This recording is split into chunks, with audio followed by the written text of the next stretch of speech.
From here, you will be able to select and create your custom text and emails. In previous versions of Album Proofer, this was over multiple screens, whereas now we have combined it to make this simple and easy. All you need to do, at the top, select the client name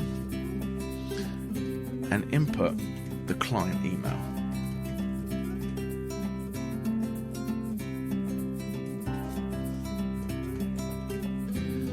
You can import multiple email addresses simply by adding a comma to the box here and inputting up to 3 or 4 email addresses, or as many as you're required.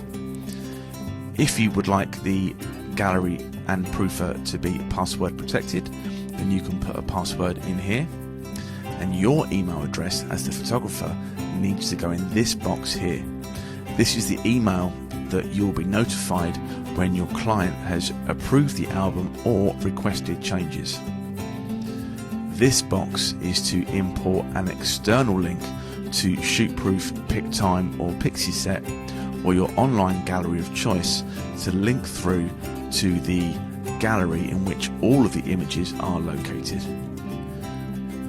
The pop-up on access box here is the text in which you would like to pop up the second the client logs into their album. For me, what I have done here is just remind them on how to make changes, how to turn and make comments, and to approve the album. On the right hand side here, we have the announcement email, which is the initial email the client will receive when the proofer goes online.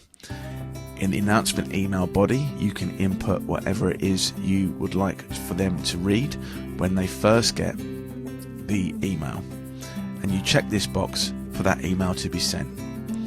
On the right here, you have the reminder email, in which can go out either weekly, bi-weekly or monthly. Again, to select this email, simply click on the box here, and once that is done, select next. If you decide not to customize these boxes, then the software will send a default email on your behalf.